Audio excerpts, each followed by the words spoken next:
કેમ છો? Good morning મારા વાલા મિત્રો. આજે તારીખ થઈ ગઈ છે 16/3/2026 અને વાર થયો મિત્રો આજે સોમવારનો દિવસ. વીકલી ટ્રેડિંગ સેશનનો ફર્સ્ટ ડે અને પહેલો દિવસ એટલે બધા એકદમ ફ્રેશ મૂડમાં હશે.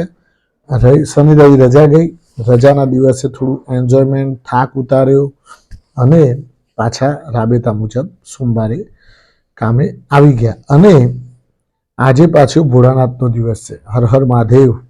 ભોળાનાથને સૌથી મોટા દેવ, દેવોના દેવ, એમને યાદ કરવાનો દિવસ. મિત્રો, બજારની અંદર આજે ગેપઅપ ખુલે એવું દેખાઈ રહ્યું છે, પણ શું ગેપઅપ છેતરામણો તો સાબિત નહીં થાય ને? આવો પણ વિચાર આવે, કારણ કે હવે તો મગજમાં નેગેટિવિટી ઘૂસી ગઈ બધાને, એટલે કોઈ પણ ગેપઅપ હવે નેગેટિવ દેખાય કે આ કંઈ દમ નહીં હોય. બરાબર ને? અચ્છા, બીજું કે હજુ કેટલી ખાના ખરાબી બાકી છે બજારમાં, એના ઉપર ચર્ચા કરવાની છે. સેલ ઓન રાઇઝ ની નીતિ અપનાવી જોઈએ, એના ઉપર ચર્ચા કરવાની છે મિત્રો. ખરું ને? તો એ પહેલા આપણે જોઈ લઈએ કે ગઈકાલે બજારમાં, ગઈકાલ તો રજા હતી, પણ શુક્રવારે છેલ્લે આપણે બજારને ક્યાં મૂકીને આવ્યા હતા એના ઉપર આછી પાતળી નજર નાખી અને આપણે આગળ વધીએ. તો મિત્રો, શુક્રવારે નિફ્ટી 488 અંકના ઘટાડા સાથે 23,151 અંક બંધ જોવા મળે અને સેન્સેક્સ મિત્રો 1470 અંકના ઘટાડા સાથે 74,563 અંક બંધ જોવા મળે.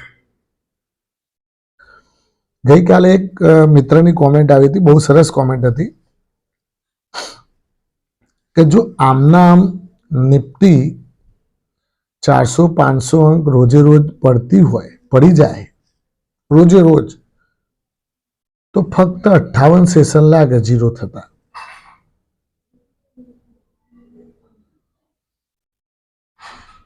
કેટલા સેશન લાગે? 58 સેશનમાં તો ફિનિશ થઈ જાય, બધું ઝીરો થઈ જાય, નિફ્ટી 50 બધું. ખરું ને મિત્રો? આવું કંઈ બનવાનું નથી. હવે બજારની અંદર બજાર હંમેશા નવા હાઈ બનાવતું આવ્યું છે અને બનાવતું રહેશે. આટલું યાદ રાખજો. યુદ્ધ, રોગચાળો, દેશમાં કોઈ અસમંજસતા, બધું ચાલ્યા કરવાનું છે, પણ ખરાબ સમયની પાછળ સારો સમય આવતો જ હોય છે. ખરું ને મિત્રો? એફઆઈડીઆઈના ડેટા જોઈ લઈએ તો એફઆઈઆઈએ મિત્રો 10,716 કરોડની વેચવાલી કરી કેશ માર્કેટમાં. એક ભાઈ પૂછતા હતા કે આ એફઆઈઆઈ જોડે માલ કેટલો પડ્યો છે તે રોજ વેચ કરે છે. પછી મેં એમને જણાવ્યું કે એફઆઈઆઈ જોડે લગભગ 70 લાખ કરોડ રૂપિયાનો માલ પડ્યો છે. લગભગ. હવે ડીઆઈઆઈએ શું કર્યું? 9,977 કરોડની કેશ માર્કેટમાં ખરીદારી કરી. એનું તો બાપડાનું કામ જ છે કે ભાઈ થોડું ડિફેન્ડ કરવાનું, કારણ કે મ્યુચ્યુઅલ ફંડને શું છે કે એને જે પણ પૈસા આવે છે એ શેર બજાર સિવાય ક્યાંય રોકાય નહીં. ના કોઈ ઘર લેવાય, ના કોઈ જમીન લેવાય, ના દાગીના લેવાય, કશું ના થાય મ્યુચ્યુઅલ ફંડને. એને રોકાણ કર્યું છે લોકોએ તો ફક્ત શેર માર્કેટમાં જ રોકાણ થાય, ક્યાંય અડાવડું રોકાણ એને કરી શકાય નહીં. ખરું ને મિત્રો? હવે વધનારા શેરો અને ઘટનારા શેરો પર ફટાફટ ફોકસ કરી લઈએ. તો LTTS, Larsen and Toubro technology services 9.6% ધુઆધાર તેજી હતી આવા બજારમાં પણ. પછી એકમે સોલર 6.5% તેજી. આઈએફસીઆઈ છે ને, આઈએફસીઆઈ 6% તેજી. ઓથમ ઇન્વેસ્ટમેન્ટ 5.6% તેજી. ચોલામંડલમ ફાઇનાન્સ એ પણ 4.5% તેજી. સિન્જીન ઇન્ટરનેશનલ 4.2% તેજી. હવે મિત્રો ઘટનારા શેરો ઉપર ફોકસ કરી લઈએ.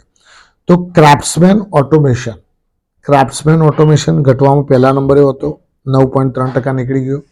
સિયાટનું ટાયર ફાટી ગયું, 8.8% નીકળી ગયો. KPR મિલ એ પણ 7.7% નીકળી ગયો. L&T લાર્સન એન્ડ ટ્યુબ્રો જે મોટામાં મોટી ઇન્ફ્રાસ્ટ્રક્ચર કંપની 7.5% નીકળી ગઈ. એકમે અંબર એન્ટરપ્રાઇઝ 7% નીકળી ગયો. MRPL 7% નીકળી ગયો. PCBL કેમિકલ એ પણ 7% નીકળી ગયો. હવે વાત કરીએ મિત્રો બજારની આજે શું થશે, તો આજે મિત્રો ગેપઅપ તો ખુલે એવું દેખાય છે, પણ શું ગેપઅપ છેતરામણું સાબિત થશે? સેલ ઓન રાઇઝની નીતિ અપનાવી જોઈએ કે નહીં? તો મિત્રો આ 23,000નું એક લેવલ છે જ્યાં આપણને બજાર થોડું વિરામ લેતું હોય એવું જોવા મળે છે.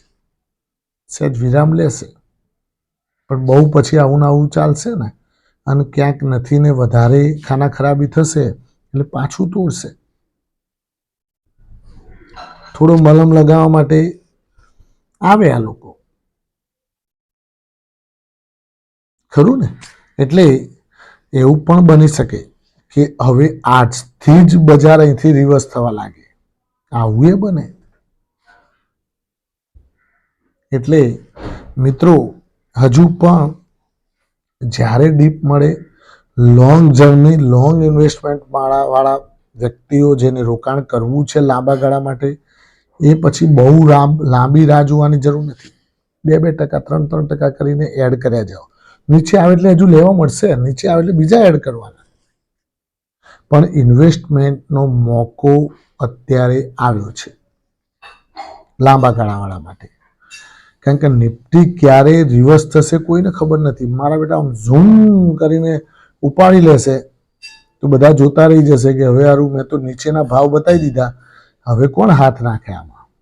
પછી ડરે લોકો, ખરું ને?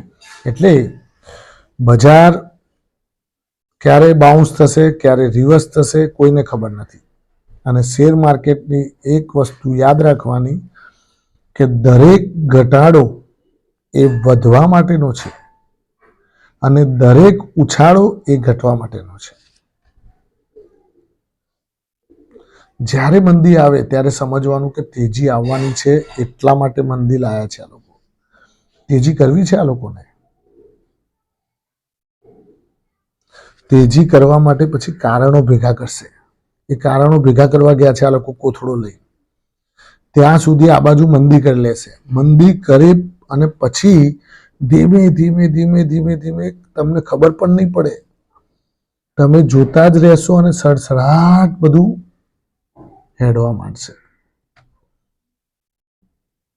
કોઈને આજ સુધી ખબર નહીં પડી. કોરોનામાં નથી પડીને હવે પડશે.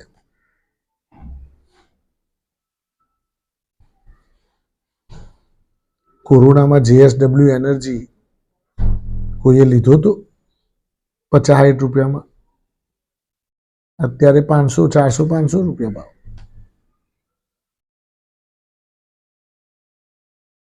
કોરોનામાં ઇન્ફોસિસ આવી ગયો તો 560 રૂપિયા, કોઈએ લીધો તો ના.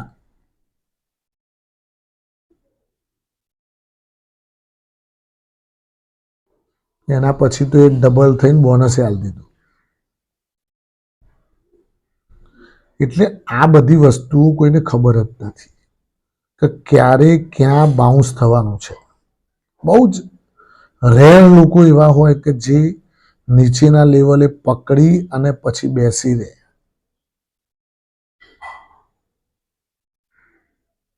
લાંબા ગાળાના રોકાણકાર બનવું હોય તો આવા બજારોમાં જ રોકાણ થાય. તો હું 30,000માં લેવા જશો,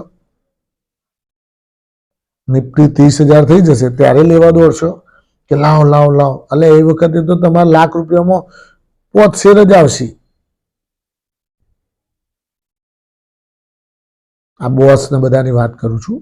મોટા મોટા 20,000ના 10,000 વાળા શેરો હોય તો 10,000 વાળો હોય તો 10 જ આવે.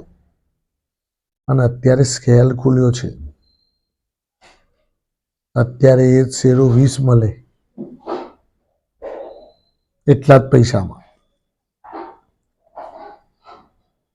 તમને કોઈક એમ કે મિત્રો કે 1 કિલો બોરની કિંમત 100 રૂપિયા છે, પણ આજે સેલ ખોલ્યો છે એટલે એ જ બોરની કિંમત આજે 45 રૂપિયા છે. તો તમે કેવા લેવા દોડો? અને અમદાવાદમાં તો દોડે જ. સસ્તું હોય એટલે તો છોતરા કાઢી નાખે અમદાવાદીઓ, ખરું ને મિત્રો? એટલે કોઈની પણ વાત કરું છું, જનરલ વાત છે. એટલે હંમેશા સેલ ખુલ્યો હોય ત્યારે લેવાય, પણ 45 રૂપિયા કિલો વાળો જે બોર કીધા એ 25 રૂપિયા થઈ શકે બોરનો ભાવ. એને વધારે ક્વોન્ટિટી આવી ગઈ આગળથી માલ, તો એ તો 30 રૂપિયા કરી નાખે. તો આપણે બીવાર નહીં, આપણને તો 45 મળ્યા જ ભાઈ, કોઈ વાંધો નહીં. 100 રૂપિયામાં તો નહીં લીધા ને, ખરું ને? Be positive, think positive and do positive and get positive. ત્યારે જ તમને પોઝિટિવ રિઝલ્ટ મળે. Thank you very much. ખૂબ ખૂબ આભાર. આજનો દિવસ તમારા માટે શુભ રહે, લાભદાયી રહે, ફળદાયી રહે એવી માય પ્રોફિટ પોઈન્ટ ચેનલથી આપ સૌને શુભકામનાઓ. Thank you.